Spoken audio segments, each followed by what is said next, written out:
Rich Rodriguez has already proven he's willing to take risks and risk it all to be better, man. Something Neal Brown would never do.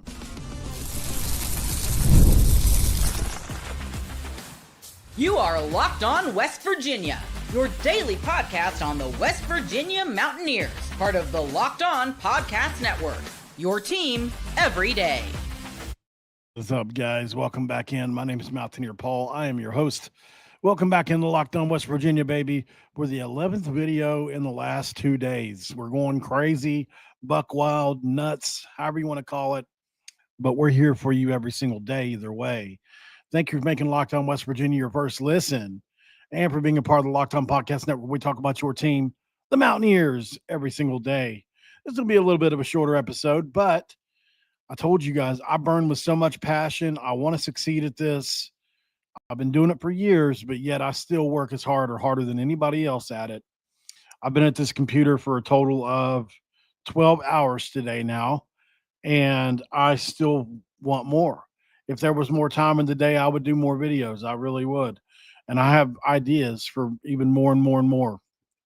On this episode, we're going to be talking about the big risks RichRod has taken that Neal Brown would not take. And I think it separates him in quite a big way. West Virginia's newest commit is on campus, guys. Saw a picture of him earlier. He was at practice today. So it's not a, oh, I wonder if he's going to be here or not thing anymore. No, he's here.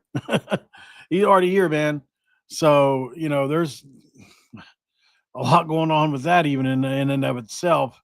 So I guess at the end of the day, we just kind of have to be excited for him being here at West Virginia now, even though kind of feels like he kind of slipped in the middle of the night, doesn't it? So we'll definitely check that out as well. But yeah, a lot to get to. Appreciate you guys so much for everything that you do, man. I mean, it really means a lot. You guys make me you make me want to be great, man. So that's really all I can say about Lyat, as Forrest Gump would say. All right, I was stalling for time as well so I could get this picture. So now that I've got it, let's pull it up here. All right, add file, gallery. This is West Virginia's newest man, and this is from courtesy of Ear Sports. So I want to make sure they get the credit for this. Big number 87 transferred in from, you see it, Morgan State. So we've got him on campus as well now too. All right, guys, my connection, for whatever reason, at nighttime, it seems to get really bad. I wonder if it's because they're working on something at night right now, and I just don't know about it. I need to call my provider and see if they're doing some work again, because it's not shocking when they are. The Utah video is coming along. I need somebody to help me with Adobe Premiere. Otherwise, I'm going to have to make some cuts and changes to it that I don't want to make. I want to make it better, not worse. But anyways, we're getting off track here. Rich Rodriguez is, in my opinion, taking one of the boldest, riskiest moves a quarterback in the country is doing right now. And that is he's letting his quarterbacks actually get hit live tomorrow, guys. And all quarterbacks throughout the country are going to be able to get thudded. But to be tackled to the ground is very rare. Just doesn't happen outside of the first couple. There might be one day a year that it happens. Neal Brown never would do it. They would always get thudded, and that's it. And Rich Rodriguez has kind of found out, or at least thinks he has, how am I supposed to know in my offense the way it's supposed to be run, how a guy's going to perform if he doesn't feel like Jamoy Robinson's going to knock his brains out? If he doesn't see Fred Perry coming down the pike, if he doesn't see Cam, not Cam Vaughn, obviously, but if he doesn't see, name somebody on the roster coming down, Chase Wilson, right? If you don't see these guys heading down at you in real game play, how are you going to know? And I think it's a good idea in theory for sure. But that's the topic. I want to talk about that. Letting everybody hit is one thing. Letting the quarterbacks hit is high risk, high reward. So crank up the midnight oil. It's prime time for deep diving into RichRod's thought processes here And I do believe this is something Neal Brown wouldn't do. And I know it wasn't. They didn't do it while they were here. Can't now in a primary passing offense, does it matter as much as in a running offense? Probably not. The way RichRod's offense is unique. So I think you have to do things a little bit more unique, right? So we're kind of zeroing in on Rich Rodriguez's press conference and some of the things he said today, where he laid out the blueprint for what he's going to do in the rest of the practice for the rest of the week. So obviously this is a high risk, high reward quarterback showdown like never before in the history of our school. Like we haven't had this. This is probably the most high profile quarterback battle we've had, only because RichRod's involved, right? Anybody else agree with that? I feel like that's a fair statement to make. I mean, there have been some really big quarterback battles in our history, but I mean, most of them have been kind of, I mean, we can't forget, obviously. Now, I would be remiss if I didn't remember the Jarrett Dagey, Austin Kendall quarterback battle of 2019 or whatever it was. The greatest quarterback battle in the history of quarterback battles. Jarrett Dagey and Austin Kendall, as they went head to head in what was the most brutal quarterback battle in the history of mankind. Neal Brown was there to judge it. Goats have been mentioned. That's right. Oh God. So obviously this is a monster quarterback battle. RichRod's he decided he ain't going to bring nobody else in. We brought in Jaylen Henderson. We brought in Max Brown. We don't need no better. Scotty Fox, he's way better than most people think. Scotty Fox mentioned. We always love a show where Scotty Fox gets mentioned. Khalil Wilkins has been mentioned now. What are we going to do about that? So this is a high risk, high reward quarterback showdown like never before. Cranking up those live reps, baby, in pads to let the signal callers duke it out full contact. What are you going to do whether it's Nicco Mania, whether it's Jaylen Mania, whether it's Scotty Mania, Khalil Mania runs wild on you, baby. Tackling to the ground, finishing runs, and proving who's built for more, who's built for battle. So we'll probably be more, live with our quarterbacks than I can ever remember. And RichRod said this, quote, "We'll be live more with our quarterbacks than I ever have in training camp, simply because we got to find out who can do what." So that's RichRod saying that. And listen, that's flipping the script on safe, right? Shells only drills, right? Quarterbacks typically in shells, while everybody else is in pads a lot of times. So this ain't for the faint-hearted. This is raw physical warfare, really, to separate the alphas from the betas. Nicco Marchiol, Jaylen Henderson, Max Brown, and Scotty Fox are the guys, in my opinion, that will be looked at for this. Who is in peak shape? Who's grasping the system without major blunders? Who is staying turnover free? Who's finishing runs? Who's the most elusive guy? RichRod's playing it smart. He must feel like he can win with more than one guy, or he wouldn't be risking, right? It also tells you another thing. The fact that they're going live lets you know that this quarterback battle isn't decided like a lot of fans would like you to think. I know that's not a popular thing for a lot of fans to hear. A lot of fans want to believe this is Nico's job and it's just a pretend show. It's just a pretend quarterback battle. But promise you, they wouldn't be going live if Nicco had the job sewed up. That's just not how this works. If you know who your starting quarterback is, there's no reason to let him get hit. So that's pretty solid logic if you ask me. But is the risk too high for the reward? Is forging a quarterback ready to torch defenses worth the potential risk here for injury? Because obviously this is the fifth practice. It was in shells. He said it was a step forward with competitiveness, especially in the team periods where they kept score. And then we all saw the Nick Cray. If you haven't seen the Nick Cray one-handed catch in the end zone to end practice today, you need to see it. I'm surprised it doesn't go viral. I'd be surprised if ESPN don't pick it up. It's that good. So, and he said, look, hyping the healthy battles across the positions as they gear up for full pads tomorrow could kind of ditch that soft in shells, as he called it, vibe and go live. So, on the first year, he's going to freaking do this. And I mean, especially at quarterback, where tailoring the offense to what fits best is what you have to do. No fluff, right? Just focusing on what works. Well, I mean, here we go. Like he said last year, he ran the same play 28 times straight because he worked.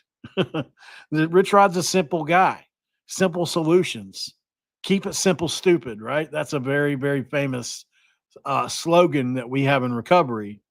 KISS. Keep it simple, stupid, right? There's no reason to overcomplicate matters. If putting on the pads uncomplicates it, then put on the pads. But hopefully you don't lose a guy in the process. One of the interesting things I heard RichRod talking about that I'll be interested to know if how you go about this. How do you tell Fred Perry not to launch right on a guy? I mean, I get it. You should be able to not to pull up on the brakes, but man, in the heat of battle, you're competing for your job, and a guy gets one over the middle, or a quarterback runs it up the middle, and you could really lay one into him, or maybe you even don't even like the guy very much, right? But you got to pull up and just tackle him as best you can, and probably giving him the edge by not hitting like you normally would. That's another thing I question is, we're just looking at both sides of this. I'm not saying he's right or wrong, by the way. I'm just saying, the fact that they have to tackle these guys, but really try not to hurt them, hopefully doesn't hurt somebody, because I think it could. And I'm sure he's aware of the risks. I know he's thought about this. I'm not criticizing RichRod here. I'm just openly discussing it. So there's that. And then, can it make a look guy that's fighting for his job bad because you really can't go all out, right? I mean, some guys like Fred Perry, if you watch him play, he only knows violence, man. He only knows 1,000% all the time. How's Fred Perry going to react to being told, hey, just at the very end, make sure you don't hurt the guy or whatever. Take him to the ground as best you can. It's going to give the quarterbacks, especially a guy like Nicco, is big and strong, an advantage. So I'm sure they won't hold it against him in a day like today. But so that's my question to you guys. Do you think the risk is worth the reward? Let me know down below. I would love to know your opinion on this, Mountaineer Nation. Do you think finding out who the guy is worth it, especially if we have two guys that we can win with? I personally do think we do. I think we've got at least two, and one that's waiting in the wings, baby, in Scotty Fox. And I wouldn't be shocked if he's not third string by the time everything rolls around. I'm a big fan, as you guys know. I think he's got a lot to his game. And as you guys know, I think Jaylen Henderson's got a real shot to win this competition, especially when they put on pads. He just kicks it into a different gear in pads. And that's what we were doing earlier. We were watching some Jaylen Henderson tape on how he just looks different in pads. And he does. Nicco hasn't really shown that part of his game yet at West Virginia, where he just runs away from a guy. He's had one or two runs that you like, the one against Oklahoma State where he runs over somebody. That's really the only big run I can think of from Nicco that's been like, whoa, as to where Jaylen has dozens on his record. So I'm, in a running offense where the running quarterback matters, I'm just curious, who's going to separate here? I think Jaylen's got a little bit more experience having to run around out there. But then again, Nicco is being treated as the starter and leader by RichRod. If you look at everything that we've seen so far, whether that's from Big 10, Big 12 media days, Nicco, obviously, did he go to that? I'm sorry. He didn't go to that, did he? Probably I forgot about that. It was Livingston and a couple other guys. Maybe I can't remember if Nicco went or not. Somebody let me know. I can't remember. Did Nicco go to Big 12 media days? Anyways, but obviously Nicco was the very first press conference we heard from a player this year. So I think that says something for the leadership that he has. Chase Wilson, same thing. So, there's a lot to unpack with all this. And I just thought I'd pose the question to you guys. Number one, that's right. No quarterbacks went. That's right. Do you think it's worth the risk for him to play these guys full speed for the first time ever? It's his first time ever doing it. Neal Brown didn't do it either. Do you think it takes balls? Because I do. And do you think the risk is worth the reward, or do you think we're going to find out who we got? And also, lastly, let me know.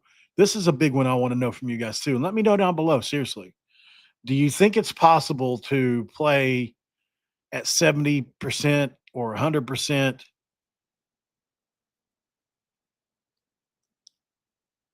without tackling 70% or 100%? I just don't know. How can you? I mean, he said there's a way to do it as long as you're not blowing guys up, I guess. So let's go to break. We'll come right back. We'll finish out with what did I have for the second? Oh, yeah. The new commit is practicing, and we're going to finish up with this Jaylen Henderson tape that we didn't get to finish watching earlier. Stick around, guys. This is Locked On West Virginia. We'll be right back. And this episode of Locked On West Virginia going to be brought to you by Monarch Money. Listen, guys, it's time for Monarch Money. Right now, if you've ever wished managing your money felt easier, with Monarch Money, it can, Whether you're growing your savings or planning a big purchase, Monarch Money puts you in the driver's seat. It's like having your own personal CFO, actually, giving you full visibility and control over your finances. Monarch Money is more than just a budgeting app, of course. It's a complete financial command center where you can track all your accounts, investments, and spending in one easy, convenient place. So in addition to managing your money, you're also building that wealth up, baby.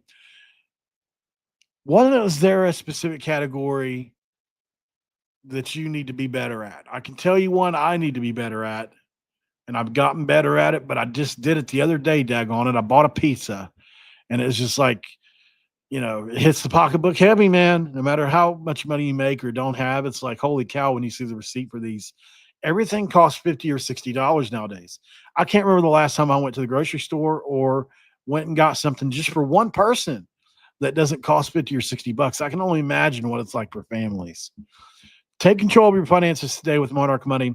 Use code LOCKEDONCOLLEGE at monarchmoney.com for 50% off your first year. That's monarchmoney.com, code LOCKEDONCOLLEGE for half off your first year.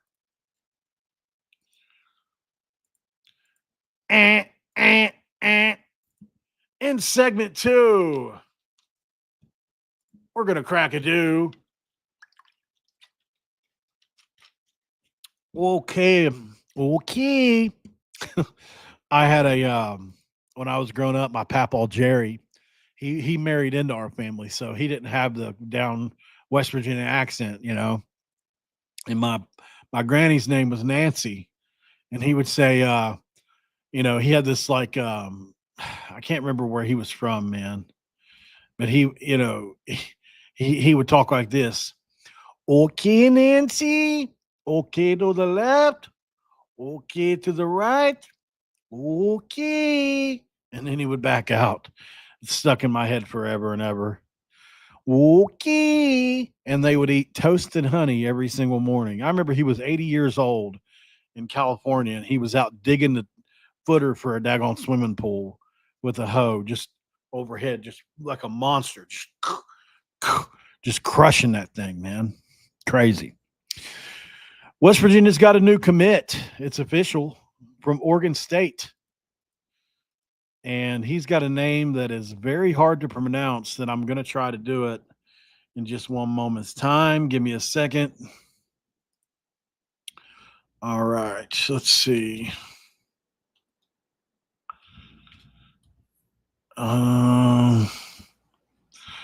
Well, let me see. I might have to go back into my history and look at his name one more time. Let's see. Yeah, there he is. Okay, so it is Olu Amatosho is what I've got here. A defensive end, outside linebacker who has played at Wyoming and Oregon State, had a breakout redshirt freshman year, 46 tackles, 6.5 sacks, and he can rush the passer. He can definitely get after it. It's going to be interesting to see what he does at West Virginia, if anything. I think this is probably partially a contingency plan in case you don't get Jamori Robinson. I think obviously this is a direct response to the waiver getting denied, right? Jamori Robinson's waiver probably got denied, and then they said, you know what, we got to get a guy, we got to bring him in, and this is the guy. And then unfortunately, they're in court now. They're at the next step. So I don't know what that means. I'm just making some assumptions there, but it adds up when you look at it that way, right? I think they did this late because they were hoping the NCAA would just do the right thing and make them eligible. But of course, they're not going to. So the next step is to go to court, which they are. We did an episode on that a couple hours ago. If you want to know the details, there are very unique. There are some very unique grounds they're trying to stand on as far as how they're going to make this work. Right? I think they've got two separate clauses that I don't even know if you really consider them a clause or not, but they are two different things that they're looking at to try to make this thing work, right? So I say all that to say they have some pretty good arguments. They've got the pride of place and the essential facility doctrines. So those are the two things. If you ever get a chance to look them up, pride of place and essential facility doctrine. Essential facility just means that the NCAA controls everything that matters. They control the TV. They control the NCAA and the universities within it. They control the rules. They have all the basically all the TV money. Like they've got pretty much everything under control, and JUCO is not a part of that. So these guys are kind of like, our first few years shouldn't count. So they've got that, obviously. The quarterback 40 times, Zach, I can tell you within a range for both. I want to say, so from what I gather, Jaylen Henderson has touched 4.5 on the gun, but they think he probably runs closer to 4.6. I would say Nicco Marchiol is probably right around 4.6 as well, but he takes longer to get there. You get what I'm saying? I'll go ahead and show you the tape for since that's what we were going to do anyways for Jaylen Henderson. But let's go to break first. On the other side, we'll show you guys some more Jaylen Henderson tape and show you exactly why I think he may be the better run fit for this offense. We'll be right back.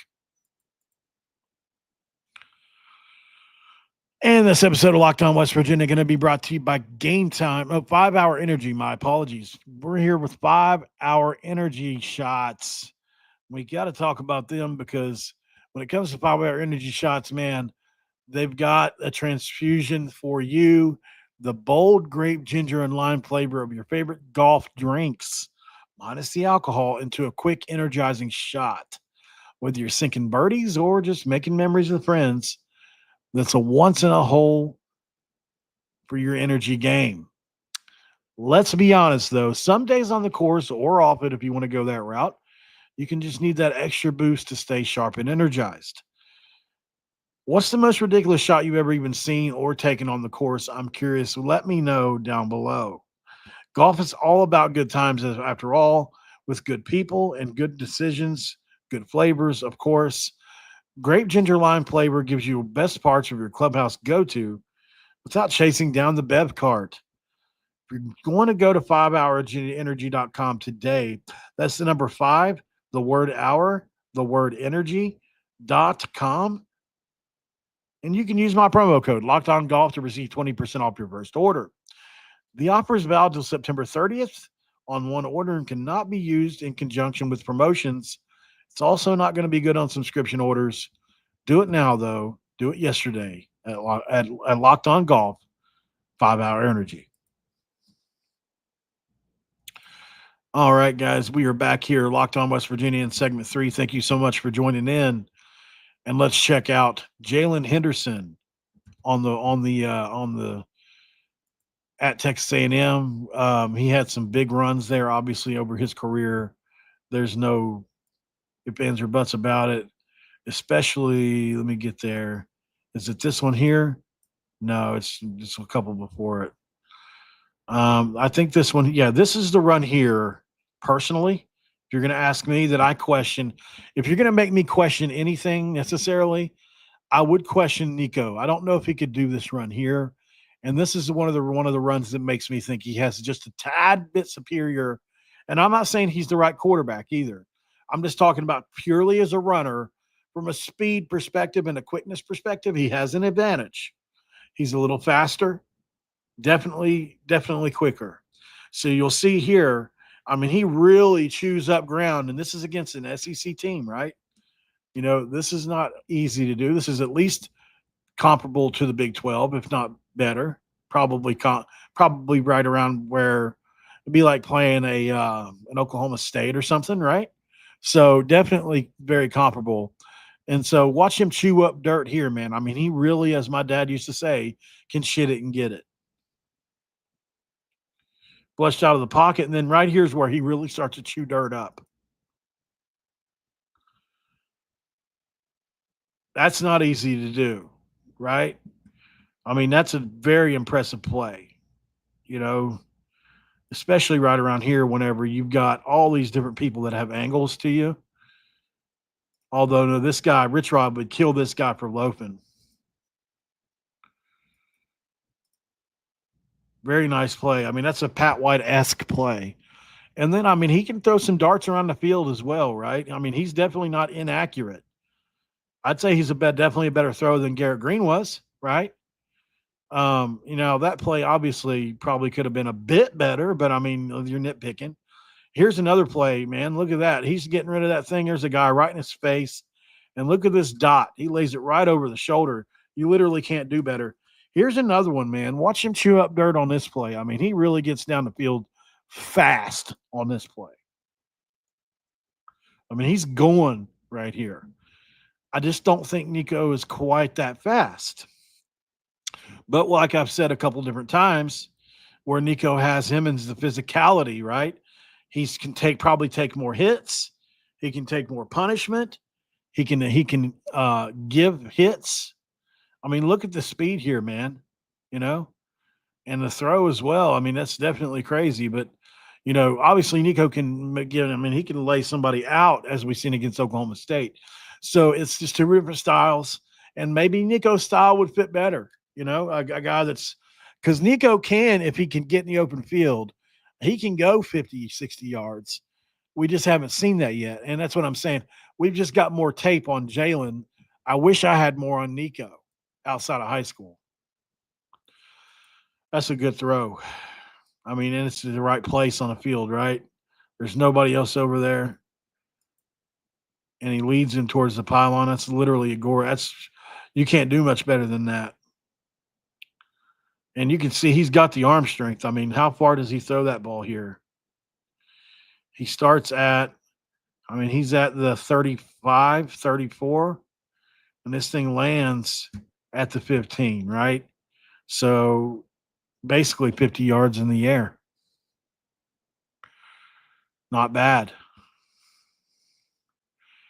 He's also got a pretty quick release. That's a very good throw. I mean, look at this throw. This is off the back foot a little bit, kind of moving backwards, right? Watch him start to move this direction to the right, and then now he's letting it loose, moving right a little bit. Receiver is pretty open, but I mean, he gets hit right at the end. But that ball can't be thrown better. It just can't be. A great throw.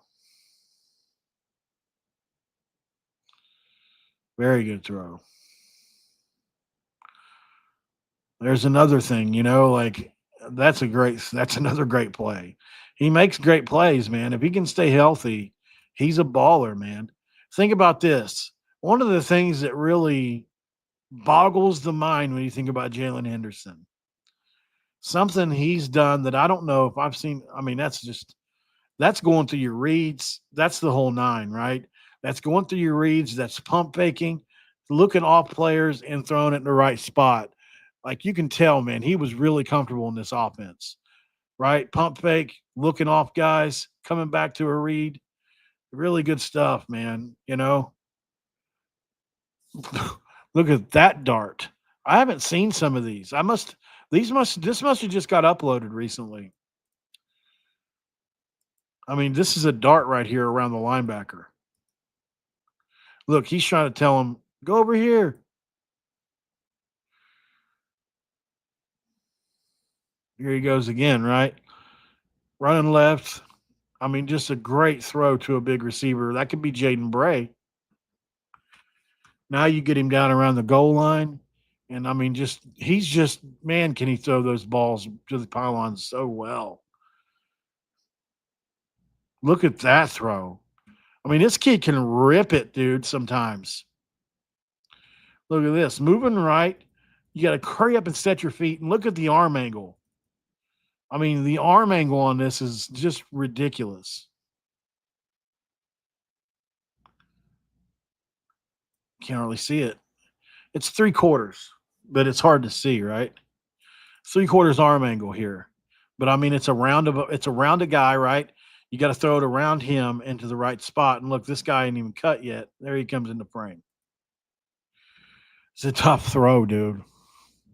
See what I'm saying? The more you watch Jaylen, it's like, I don't think he's going to be denied so easily. And I mean, like I said, I can say it till I'm sick, and I know, but I think for the betterment of the program, Nicco winning the job and being good, probably be better for our program because I just don't know overall if Jaylen would stay, right? I don't know. I can't say. I do believe Nicco would stay, regardless of how good he became. So, there are things like that that make you wonder.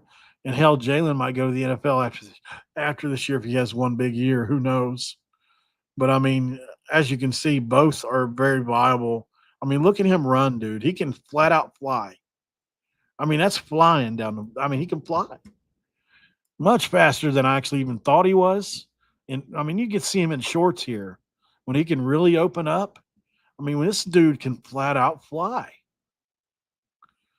Well, he can really get. I mean, I don't doubt that he touched 4.5. That looks about where he's at, right? Right around 4.5, 4.6, probably.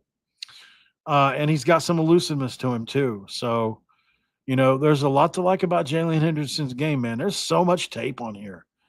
I haven't seen any of this stuff, guys. This is new. This has not been up here for a while.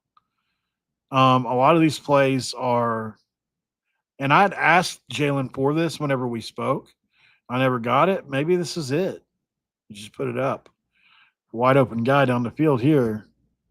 But this is like heaven for me. Be able to watch all this. I wish Nicco had something like this. And every one of these plays are legit. You can watch them. So this play here is interesting, right? In a shotgun, it's a passing play. And then look here, he's got a guy arm right on him. He gets away. And then the guy blocks for him, but like nice play. And I love the intensity at the end. Whoa, what a crazy throw that is. What the hell was this? That's just literally shot putting it to him. It works. It definitely works. We'll definitely run that at West Virginia, right? The play with the receiver coming across the formation. You got the ball hiked right before the receiver gets there. Now you're reading this linebacker up here. He decides to go. You keep. Nicely done, man.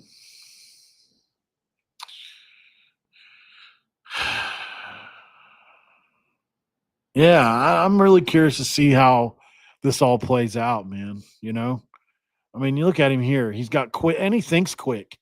You can see, like, over and over again, he makes really quick decisions when he's in trouble.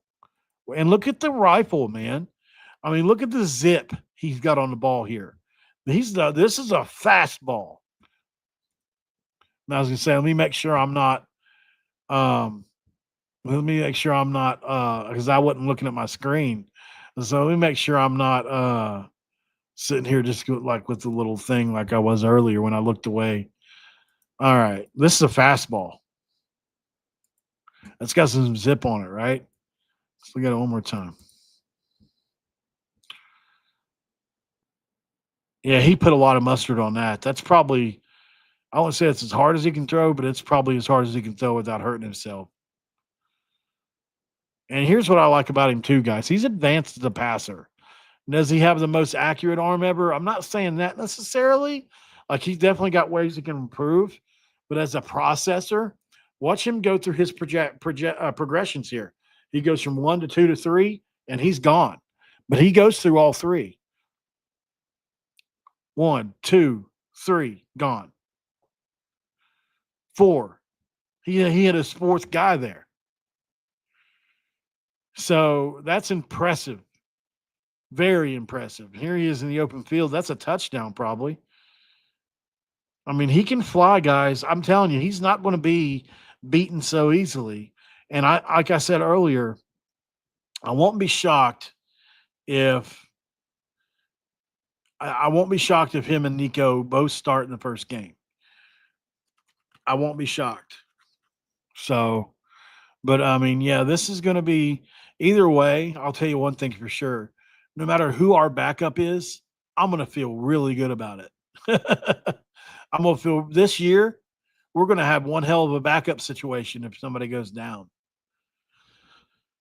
So keep an eye on this, guys. And then we got Scotty Fox, too, who can really go for a freshman. But yeah, Jaylen Henderson's, this tape here, it's new. It's definitely not been out. I promise you, I would have seen this by now. I don't know how long it's been on here. We haven't looked in a couple months at him till today. But this is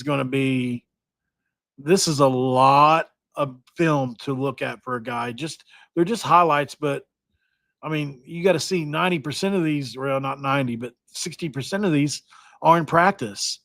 Film that nobody's ever seen before outside of a couple people. You can really get look at that throw. Oh my gosh. What a throw. Holy cow. On a play fake. I mean, where's he throwing that thing from? He's throwing it from the 25. Is it from the 25? I have to see. Well, it doesn't matter. Let's watch the ball. I mean, he put that thing on the daggone money, didn't he? That's like Gary Jennings, man, against Texas. What a throw. Jaylen Henderson, if he didn't show you something today, man, you're not looking. This kid's going to be an asset in some way, shape, or form. And if we get into shootouts as a passer, I think he's further along than Nicco as a passer, man. If you're asking me personally. But like I said, I'm not saying Nicco shouldn't be the guy either. Obviously, I'm a little recency biased because we just watched Jaylen. But, man, he is super impressive. We're in good shape either way, is the way I look at it. Like I said, hopefully if Nicco wins the job, that must mean that he's really damn good because what we just watched was really impressive. That was some of the most impressive quarterback tape I've seen at West Virginia in a long time. So if Nicco's able to beat that out, he's either not picking up this offense well or Nicco's really good, which maybe he's really good. I mean, like I said, he's never really was given a chance to open it up in Neal Brown's offense because Neal Brown was so conservative all the time. All the time. Neal Brown would never let the quarterbacks hit like this. Are you kidding me? Just get out of here with that, man. He kept the same starters at all times. He kept the same coaches around. Like it was always no change, always the same, just barely holding on, coaching for his job. And I think now we're in a situation with RichRod where he's like, I'm going to make all the mistakes I need to make now in year one while I've got some rope. And we're going to fix some shit and we're going to be all right. I believe that with my whole heart. So we'll see if Nicco Marchiol, Jaylen Henderson is one of them. But hey, man, either way, you got two guys. You might as well figure out who your quarterback is, and get that out solved. At least as best you can, and hopefully somebody pulls away. But if they, because they say in every quarterback competition, inevitably somebody usually pulls away, but it don't always happen, right? So If we see both guys come out versus Robert Morris, I think it could be one of two things. It's either to trick Ohio because we're probably a lot better than Robert Morris, or it's because nobody's pulled away. If one guy plays in that game, we'll know what happens, but I doubt we'll find out before then. We only got, like somebody said, 25 days. Let's go, boys. We're getting close. Thank you guys for making this part of episode of Locked On West Virginia your last listen of the day. We're 40 minutes in, midnight. You guys are a bunch of sickos like me, and that's all I love about y'all, man. Thank you so much for being a part of this. I know, like I said, I've caught a lot of hate the last couple of days. I'm okay with it. At the end of the day, man, I must be your kind of people, and you're my kind of people, and that's all I care about. I don't see Ohio as big of a trap game as some people, but I do think it can be a trap game for sure, just because you're going on the road to a MAC conference team. But so, like I said, I spoke with the guys from their podcast. They've got a different coach, even though it's a continuity. Like it'd be like last year if Neal Brown got fired and we kept Chad Scott, right? That's basically their situation, but it's still a different coach, right? I mean, changing your head coach that's been wildly successful, had 3 straight 10 wins or more seasons at Ohio. So yeah, and look, they're going to expect to win. I don't expect them to be scared of us, but they're facing, unfortunately, Rich Rodriguez in his first game back at West Virginia. I don't know if I want to be that team that day. So, but we'll see. I mean, look, definitely not going to overlook Ohio. Nor his second game back at West Virginia. Sorry. But yeah, so obviously Robert Morris is going to get the thumping, but Ohio University will be definitely a trap game in the sense that we're on the road on a Division I team's soil with 60, 70 new guys. At least have one game before that, but it's definitely going to be interesting. I think, that's a game I could drive to very easily and probably may. Why wouldn't I? It's just a couple hours away. I'm just now thinking about this. I'm literally less than 2 hours away from that game where I live. Look at Huntington, West Virginia, and see how far it is from Athens, Ohio. It ain't far. Let's look it up. Let's see how far it is when we'll get off here. For me, just to have funsies. You guys like funsies? All right, so let's see. Athens, Ohio, distance from me. It's an hour and 41 minutes away from me, 89.2 miles. Pretty dang good. I could get there a lot quicker than that too, most likely. So we'll see what happens, man. I'm definitely going to have to go to that, ain't I? I mean, why wouldn't I? Need to buy the ticket now, though. Yeah, I mean, our fans should travel up there pretty well, I would imagine. So, but yeah, guys, I appreciate you for joining up. We'll be back on tomorrow. We'll do a bunch of videos and have fun. Hopefully we get some good press conference tomorrow with RichRod and company to talk about. Some stuff comes out when, first day in pads. So we're gonna definitely, I might do that, Dylan. We'll see. We'll talk about it. BYU football. What's up, brother? It's not the real BYU football, though. If it is, I just now saw your stadium. It was awesome. All right, guys. I'm Outie Bo Dowdy. I will talk to you guys tomorrow, and we will do something. Oh, by the way, what I was saying earlier about Jaylen Henderson. I think one thing about him that boggles my mind is he didn't play. He didn't play at Fresno State hardly at all. He really didn't. How many? Let's find out. Snaps at Fresno State did Jaylen Henderson get? So, all right. We'll see here.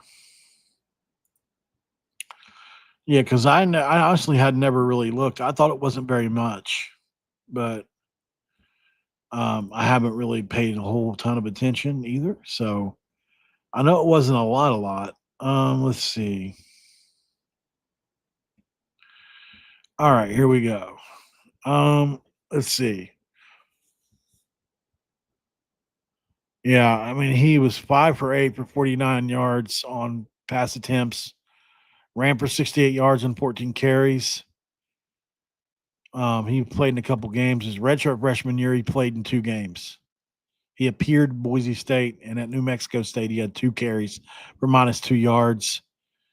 His stats were basically they didn't even exist. In 2021, he had 62 rushing yards and what did he have? Um, Basically 90 something passing yards in his career at Fresno, right? And then Jimbo Fisher says, "You know what? I think I want him at Texas A&M." What? That just doesn't happen, right?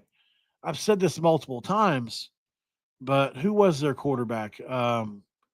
Fresno State quarterback in 2021. Jake Hayner. Okay, so Jake Hayner was the quarterback. You're probably not going to play over him, right? Like he's a good guy. I mean, he's basically a career backup quarterback in the NFL, but like that's a really good college quarterback. So obviously Jaylen was stuck behind him. But here's the thing, man. This kid played, he had 90 passing yards, not even 100 rushing yards, and transferred up to the SEC to the highest level. It just don't happen. That lets you know how talented he is, man. Honestly, I don't think people realize like Jaylen can go, man. I'll talk to you guys tomorrow. Have a great rest of your night. And we'll have a good day tomorrow too. Pads tomorrow, baby. We're going to find out a lot. Talk to you then. Good night.